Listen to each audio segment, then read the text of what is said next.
प्रधानमंत्री नरेंद्र मोदी ने सोमवार को संसद में राष्ट्रपति के अभिभाषण पर अपनी बात रखी। उन्होंने विपक्षी इंडिया गठबंधन को भी निशाने पर लिया, जो कथित रूप से आगामी लोकसभा चुनाव से पहले ही बिखर चुका है। उन्होंने कहा कि कांग्रेस के लोगों ने नया मोटर मैकेनिक का काम सीखा है, इसलिए अलाइनमेंट क्या होता है उसका ज्ञान तो हो ही गया होगा, लेकिन मैं देख रहा हूँ कि अलायंस का ही अलाइनमेंट बिगड़ गया है।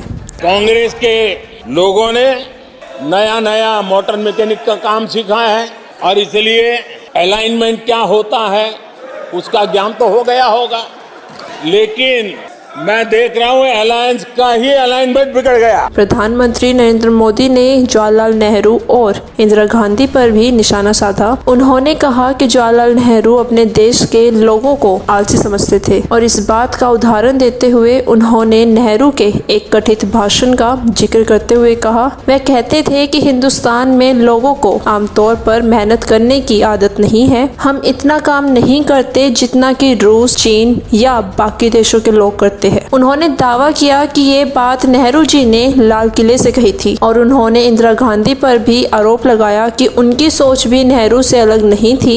इंदिरा गांधी ने भी अपने एक भाषण में कथित तौर पर कहा था कि दुर्भाग्य से हमारी आदत है कि जब कोई शुभ कार्य पूरा होने वाला होता है तो हम निश्चित हो जाते हैं, जब कोई कठिनाई आती है तो हम निराश हो जाते हैं। कभी कभी तो ऐसा लगता है कि पूरा देश ही असफल हो गया, ऐसा लगता है जैसे हमने पराजय की भावना अपना ली है। फिर पीएम मोदी ने कहा, ऐसा लगता है कांग्रेस की मानसिकता ही ऐसी थी कि उसने कभी देश की क्षमता पर भरोसा नहीं किया। वे खुद को शासक और जनता को छोटा समझते थे। कांग्रेस ने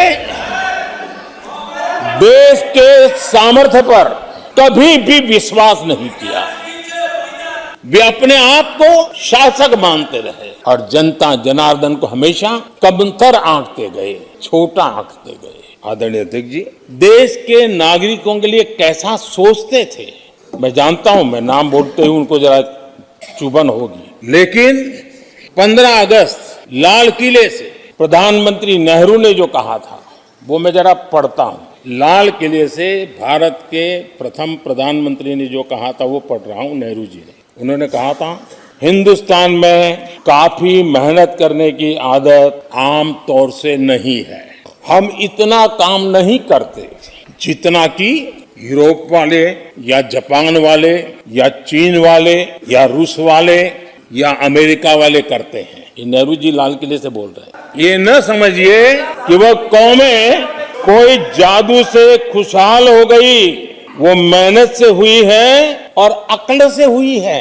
ये उनको सर्टिफिकेट दे रहे हैं, भारत के लोगों को नीचा दिखा रहे हैं। यानी नेहरू जी की भारतीयों के प्रति सोच थी कि भारतीय आलसी है। नेहरू जी की भारतीयों के लिए सोच थी कि भारतीय कम अक्ल के लोग होते हैं और इंदिरा जी की सोच भी उससे ज्यादा अलग नहीं थी।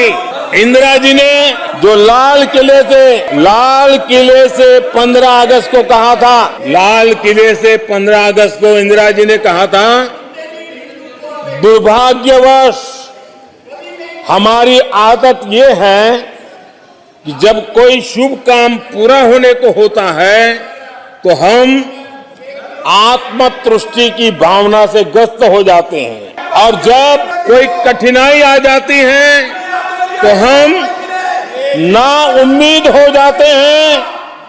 कभी कभी तो ऐसा लगने लगता है कि पूरे राष्ट्र ने ही पराजय भावना को अपना लिया है। आज कांग्रेस के लोगों को देख करके लगता है कि इंदिरा जी भले देश के लोगों का आकलन सही न कर पाए, लेकिन कांग्रेस का एकदम सटीक आकलन उन्होंने किया। कांग्रेस के शाही परिवार के लोग मेरे देश के लोगों को ऐसा ही समझते हैं। इसके बाद पीएम मोदी ने सत्ता में तीसरी बार वापसी का भरोसा जताते हुए कहा कि 2024 के लोकसभा चुनाव में एनडीए 400 का आंकड़ा पार कर जाएगा। उन्होंने कहा, हमारी सरकार का तीसरा कार्यकाल अब ज्यादा दूर नहीं है। मैं देश का मूड देख सकता हूँ। ये एनडीए को 400 के पार ले जाएगा और बीजेपी को निश्चित रूप से 370 सीटें मिलेगी। तीसरा कार्यकाल बहुत बड़ी उपलब्धि हासिल करने वाला होगा। आदरणीय अध्यक्ष जी, अब हमारी सरकार का तीसरा कार्यकाल भी बहुत दूर नहीं है। ज्यादा से ज्यादा 100-125 दिन बाकी है और अब की बार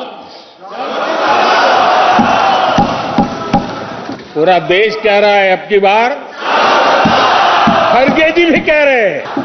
लेकिन अध्यक्ष जी, मैं आमतौर पर ये आंकड़े के चक्कर में नहीं पड़ता हूं, लेकिन मैं देख रहा हूं देश का मिजाज एनडीए को तो 400 पार कर पाई के रहेगा, लेकिन भारतीय जनता पार्टी को 370 सीट अवश्य देगा। बीजेपी को 370 सीट। ब्यूरो रिपोर्ट, द मसला।